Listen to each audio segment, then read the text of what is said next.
Hello and a very warm welcome back to the Gimme a Whole Year Wrestling podcast. My name is Ant and I'm joined by... Ollie, the gobbledygooker to your Undertaker. Yes! Why gobbledygooker to my Undertaker? Because originally Mark Calloway was going to be the gobbledygooker. He was, and they debuted at the same Survivor Series. Yeah. The day we got Undertaker, we also got the gobbledygooker, which is part of the Wrestling Rewind series, so if you want to go back and watch that, boom. Oh, yeah. What a good segue. Thank you. Let's do a really bad segue. NXT UK 55. Yeah. August 7th, 2019. The story of why we was away for a bit is in the last episode, so go watch that if you need to. And we did comments in the last episode, so we'll just... Get your comments down below, though. Anything that's mentioned, we'll try and mention it at some point when it feels relevant, guys. We do appreciate all the effort. And sorry for being away for so long. Sorry. We are back now. We're back. August 7th, 2019, Plymouth. Noam Dar versus Ashton Smith. Yeah. I saw this match on, and I was like, I'm only going to half watch this. I have no interest in this match. I have no interest in Ashton Smith. Yeah, I'm really sad that they're not continuing with the Noam Dar Kenny Williams thing. I didn't think that felt like the end of a feud, but I guess apparently it is. Which is a real shame. Kenny Williams actually came out as part of the group of people separating Walter and Tyler Bate in the last episode. He was there. So I don't know. He's definitely there. So I don't know why they're not using him. But maybe Jordan's back and they're going to do something with him. Maybe that's who Gallus are going to beat to have the tag team titles. Yeah, maybe. I just think it's a shame because that was actually one of the more interesting things going on. Indeed. Download. So. Indeed. Noam Dar versus Ashton Smith. Whoop whoop. Noam Dar just puts his fingers in his ears. Which is what I do. Absolutely agree with you. Yeah. I cannot stand that. Thing.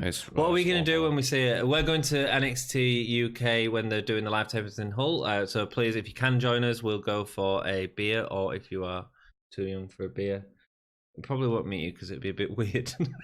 Yeah. It's the safest way to do it, I think. Beer age only. Yeah, so whoop, whoop, whoop, whoop, whoop. What are we doing when he comes out in Hull? I'm just going to shout. Maybe it might be as simple as just being completely silent. Do we turn our backs? I was just thinking that. Turn our backs. No, I don't hate him that much. I don't hate him. Fine. Hey, he's got a lot better as well, and he shows that in this match. He's just boring. Yes. Dar is straight away on his arm at the start of the match. Some nice running stuff. Smith doing some proper leapfrogs over Dar's. That was good. I mean, I'll be quite honest. This match was actually quite good. It was. Back elbow from Smith. Dar oversells it, playing possum for the ref. Yeah. Putting Ashton Smith... Yeah, so Ashton Smith goes to attack, but obviously Dar's not really hurt. He puts him onto the apron. Yeah. And then there's an incredible baseball slide through the second rope. Yeah. That completely just hits his face. That's just destroys Ashton's face. It was great. It was a wicked looking move. It was really cool. Felt aggressive. Good sell as well. Yeah, Smith's gotten better. There's a nice Claymore kick to Dar. It was basically a Claymore kick, wasn't it? Yeah. For a 2 kick out. Weird back of the neck kick from Dar that doesn't work. Then Ashton, it felt like he'd sort of just woken up. Slid into Ashton Smith. I know. Yeah, and that's where Smith starts selling that he's injured. As Dar sets up for the Nova Roller, Dar comes to check over him, and he's playing possum with him. Nice rolls story. Him up. Fine, rolls him up. I genuinely thought that might be it, and I thought that might be I did, and it would have been. Glad that it wasn't. To be honest, no, it would have been good if it was it because knowing Dar would have sold that heel stuff so well. Yeah, but then he would have started picking a feud with Ashton Smith, and that is not what I want right now. Okay. If Noam Dar had lost to Ashton Smith, he would have been like, oh, I've got to get him back. And then we've got more of Ashton Smith versus Noam Dar, and I'm not interested in that at all. Nothing spectacular in this match, but it was a nice story, and they did a solid job. And Ashton Smith didn't behave like The Rock all the way through. Yeah, he didn't do them slaps. He didn't do the rock bottom, you know? I think I would really like Ashton Smith if I didn't absolutely hate his gimmick. Do you know what I mean? What gimmick? Like that whoop. Oh, that whoop thing, and him just being real happy and it feels very. I don't know. I think if people are cheering for Noam Dar, or if I'm cheering for Noam Dar, there's a problem over your face. Then there's a problem with that face. Dar will always get the face pop when he comes out because he's a big star. He's underrated, I think, within WWE, and it's always exciting to see him, especially on a smaller NXT UK thing. I get that, but by the match, we should be booing him. And I can't boo him in a match with Ashton Smith. No. Interview with Dar, who brags about his massive contract. I got a massive contract. Saying that his perks and his contracts mean that he will be at TakeOver.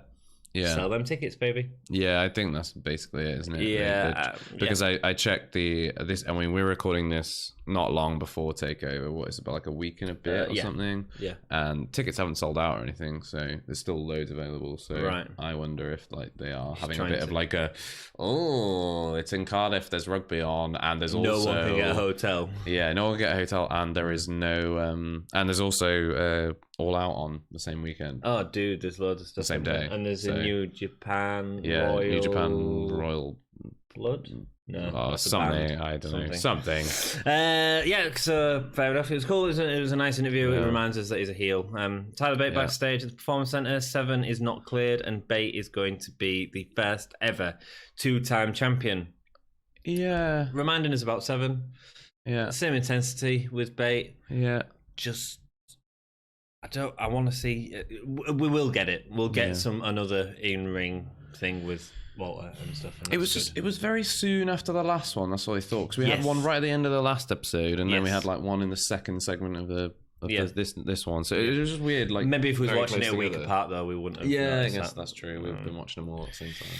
Grizzled young veterans come down, suited and booted. Some people taking their shoes off straight away. Well, it was a bit of a half-baked shoes off. Come on, Plymouth. Yeah, Plymouth haven't been that great. I don't think. Sorry, no, I agree, man. I agree. I thought Download was way better, and the storylines at Download were a bit bleh.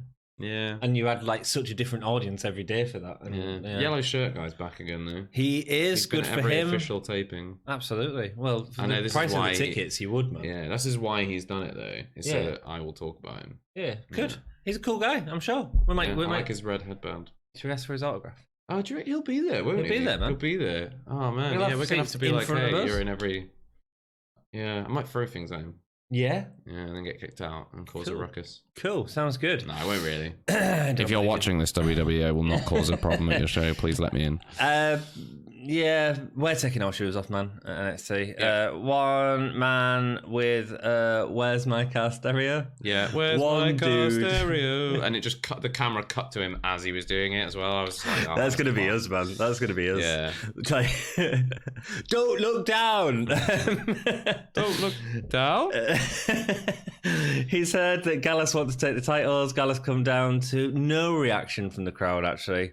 Yeah. They're making the match for TakeOver Cardiff. Mark Andrews music plays, and Drake instantly puts his hands on his ears. That's really good. Yeah. Really good. Yeah. I like that, Zach Gibson was just like, oh, I was like... Very nice. They demand a shot for the titles, and Grizzled Young Veterans say that they've basically spent all the time at doctors getting repaired in reference to Flash Morgan Webster's injury. Yeah. The Grizzled Young Vets say Johnny Saints make the matches, so if the two of them want to join in, they need to earn it, because Andrews and Webster haven't earned out. They look absolutely defeated as they left the ring. Yeah. This was weird, man. I didn't like it. No, I didn't particularly either. And do you know what I think was bothering me about it? Was that like Grizzled Young Veterans were giving way too many props to Gallus. They were kind of going like, oh, you guys have at least earned your... And I know it's heel dynamic, and they're trying to be like, oh, well, the two heel teams are like... How have they earned it? By beating Primate and Wild Boar and the pretty boys. Pretty mean... People pretty bad, pretty evil. Pretty, I can't even remember what they're called. Pretty hot. Just filmed an episode. Pretty something. So pretty mean sisters. It just, I mean, Gibson did his stuff, but it just didn't feel like it was getting the reaction it needed. Maybe pretty deadly. That's pretty deadly. There we go. There was one bit where he went. What did he do? He did the classic Liverpool chant, like to get the crowd to go, and it took him so long to. Everyone calm down, right? Calm down. Like, the whole crowd at that point should be going calm down. They did a couple of like sounds, but like nothing. No, come on, man, it's Gibson. They really weren't like popping. No, and Andrews and Webster just look like nerds because they just look like they've just been taught down, and they're like, oh yeah, you're right. Yeah, which is weird. We'll go see Johnny. Zach Gibson, like, you two melts. Yeah, they are melts. Funny. Yeah, but I get why they're building to them going to Cardiff. I have a question for you though. Like, we can both agree it wasn't great. No, bit weird. Cool. Do you think that that our two young Welsh lads are walking away with the titles in Cardiff? I don't know. I think it depends on the rest of the card. I think they are, because I've got my predictions for the rest of the card already that we know of, and I think that it's got to be. I think it's got to be for what the card is going to be. I think they're going to have to win it, and that's going to send their Cardiff crowd home happy. Look, next week we're probably going to have a predictions video. We can discuss that further. But I get why you're saying it. Yeah, I'm just unsure yet. Cool. But I think it very much depends on the rest of the card. I don't think the Grizzled Young Vets need it. I think they can take it back and it wouldn't be an issue. I think giving it to Mark Andrews and Flash Morgan Webster would lead to some opportunities for Aikner and Marcel. You've got more good heel teams and you've got good face teams. The only team I really don't want to walk away with it is Gallus. Just because they're not very good.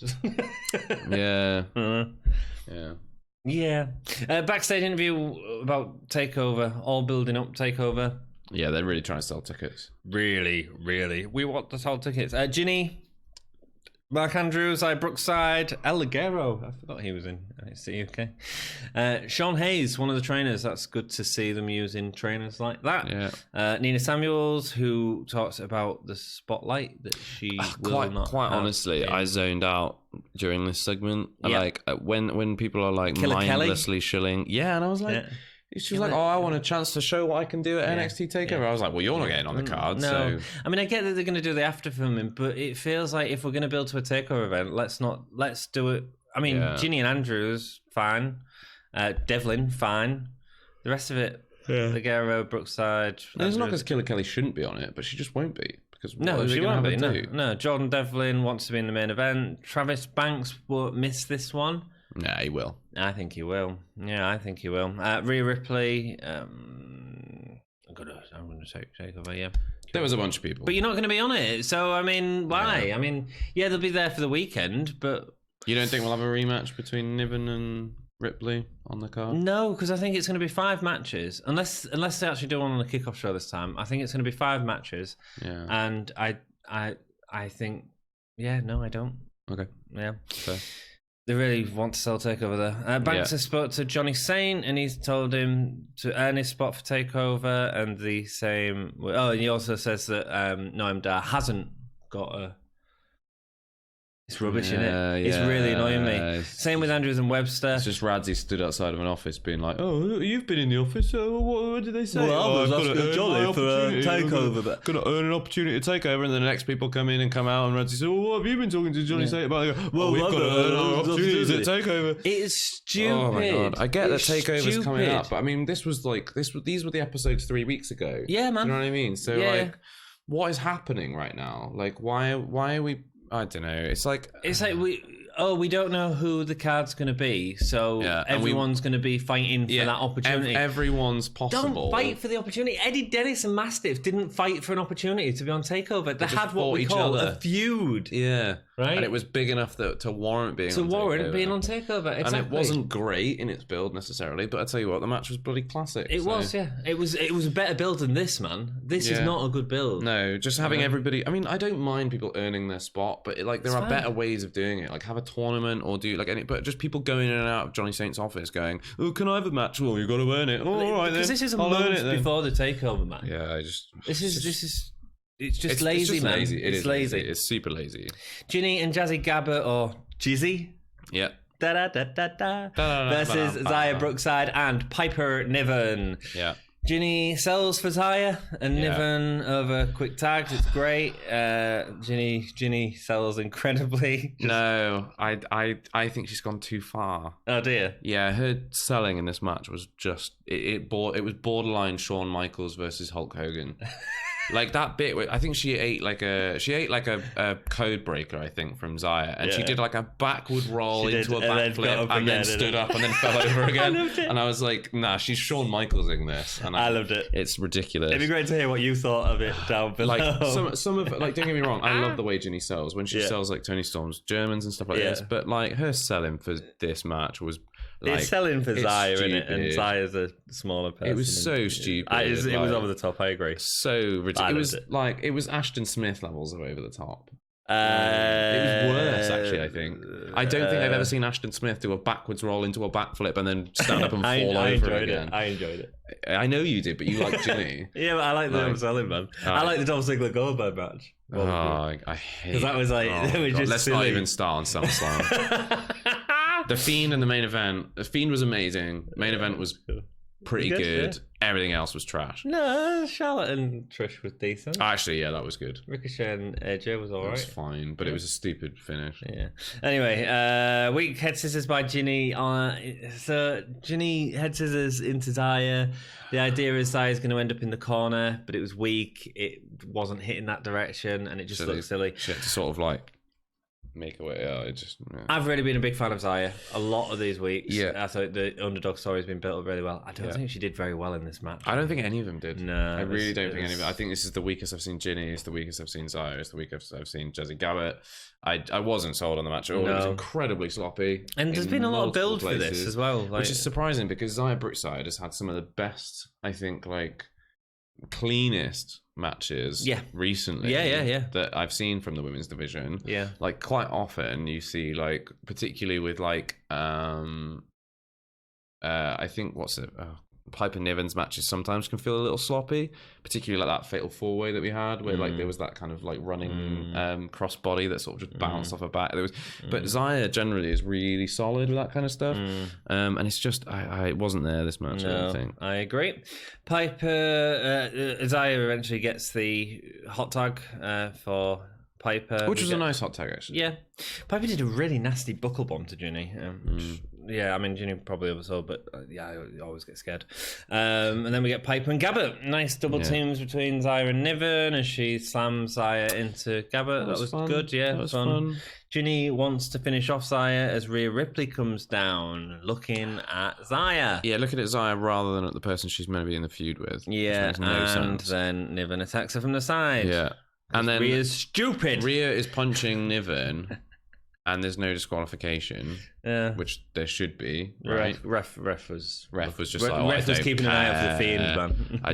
He's just watching out for Bray Wyatt. Everybody, I just don't get it, man. Like the finish to this match was weird. Yeah, no, it was. And weird. Also, it went on for like another 2 minutes, and I get that they're really making Xia look strong because she proper 100%. Fought off Jinny, and she did pretty well against Jazzy as well. But obviously I'm sorry, I'm like basically. No, you're okay. No, you're okay. You know, she ends up getting smashed by the Obliterator or by the Dominator or whatever it is that Jazzy's finisher is called, something really try hard. Yeah. It's a great move. It's a great move. Gabinator. The Gabinator. The Jazzy Gabinator. The Jizzinator. Yeah. You know what I mean? Like she gets hammered in the end and takes the pin, but she did look really strong in those last couple of minutes. But I did. But I just like the second somebody comes down to the ring and like one of the tag team partners ends up getting in a fight with them on the outside. I really wanted Niven, because it went on so long, I really wanted Niven to come back. Yeah. But nothing happened. Just anything. I mean, Xia did a good job. It would have been nice to have seen Xia win this, actually, and just sort of end it there and say, I'm the babyface pushing. That would have been really cool. We've seen Xia get beaten up by Jazzy and Jinny for so long. A lot, yeah. It's just like, come on, like, give her a break, man. And I don't even know if it's over. Probably not. That doesn't feel like the blow-off, does it? No. Another look at Ray and Toni Storm. Again, a backstage filmed promo.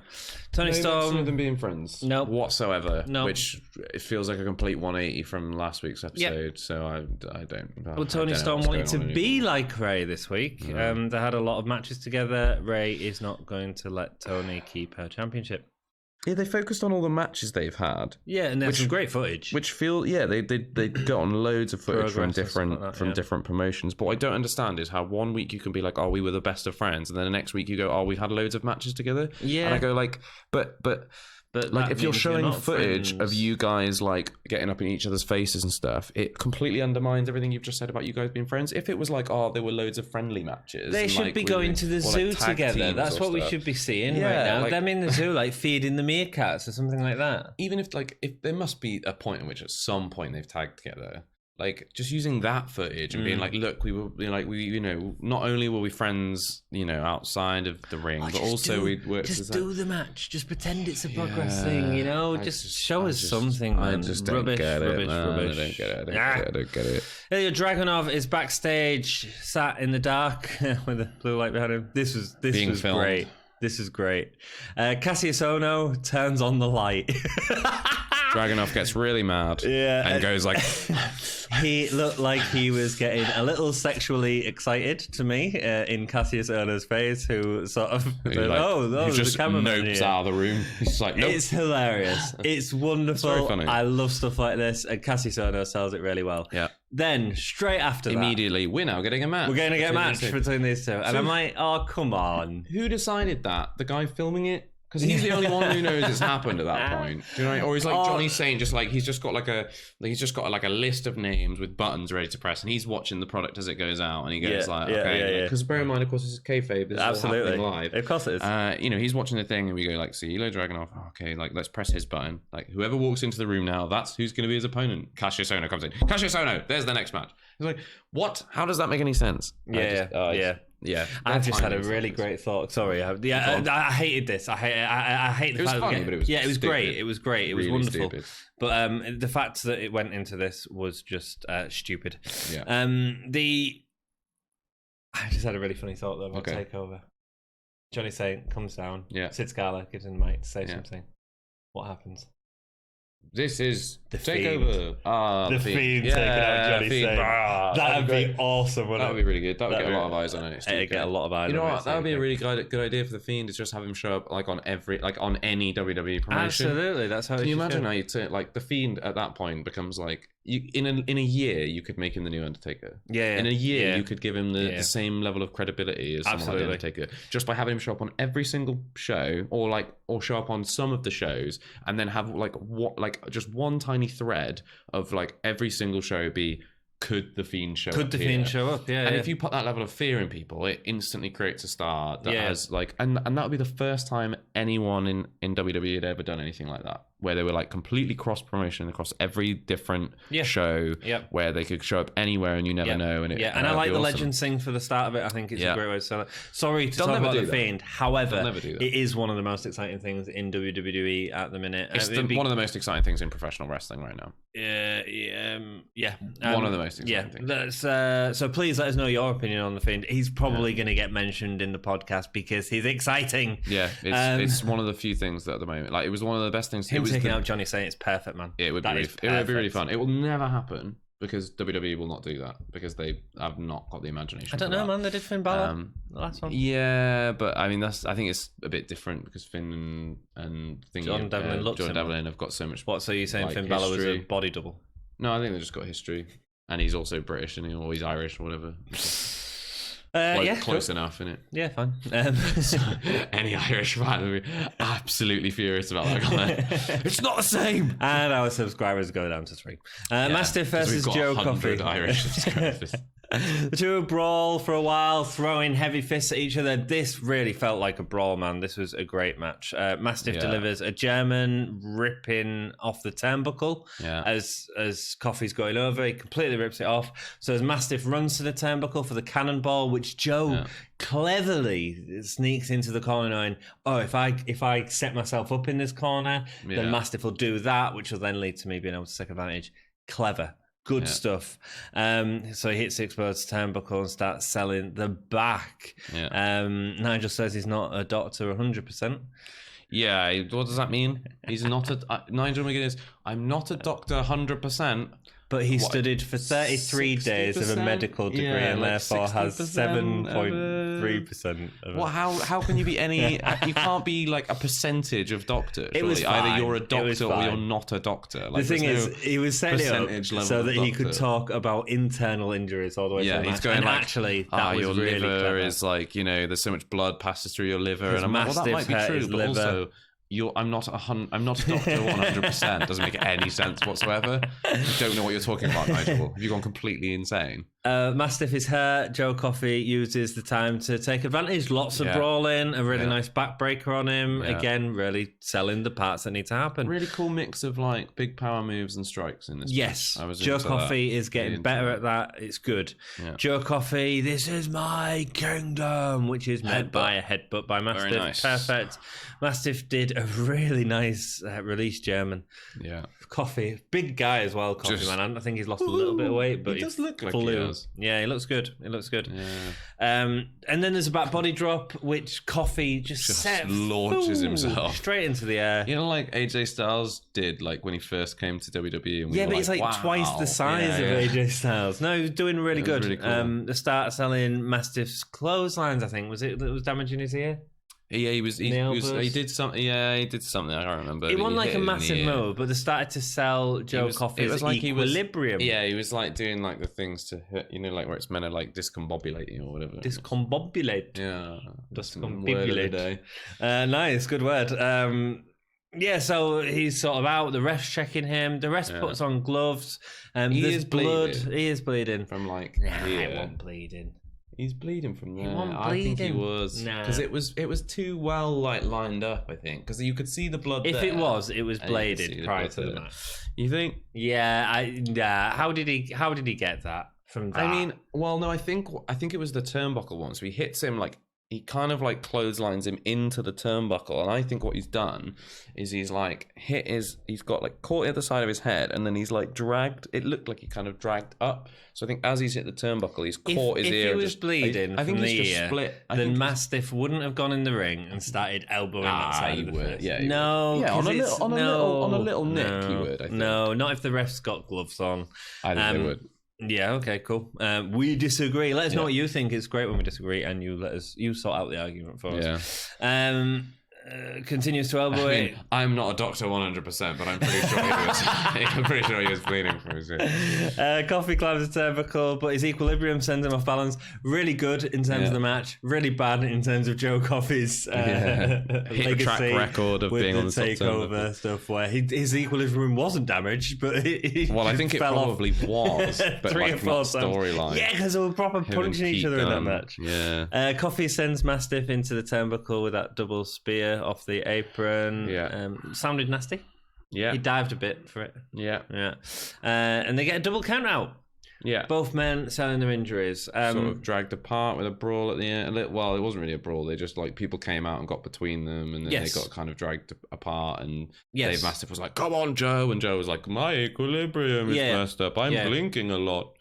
The match was good. It was nothing spectacular. It was good. Yeah, but they've set up some really good stuff going into this feud, and this will be just like Eddie Dennis and Mastiff, where we said like they was doing some really clever stuff, and it all played out beautifully in that takeover match. And I think that's exactly what these two. I think if I was to say 2 guys are getting a match on takeover, it's these two. So which leaves us with one more match. That match, wonky finish aside of a double count out. If that's what they've got to offer, and they're going to continue, and they're going to go more, and they're going to go harder, I'm all for that, because I really like the kind of injury angles they were pushing. I really like the brawling, it was a nice combination of brawling and power moves. It was good. Yeah, it's good. So I enjoyed it. And again, they're not going to Johnny Saint's office and asking for a takeover just match, kicking the poop out of each other, which is what we want to see, which is great. And then after the match, it was great. So there was both at the side, and Mastiff delivered. It was an awesome promo. It felt like a come on then. He actually wants to fight him. It felt like seeing 2 lads scrapping outside a pub. Yeah, you know, as Gallus is sort of leading him away, and you're like, go on. Yeah, it felt aggressive. It felt real. Perfect. Great. Who's winning that match? If they have it at TakeOver, who's winning that match in your mind? I know what I've got. It doesn't matter. It all depends on the rest of the card. Joe Coffey for me. Joe Coffey. Yeah, I think that makes the most sense.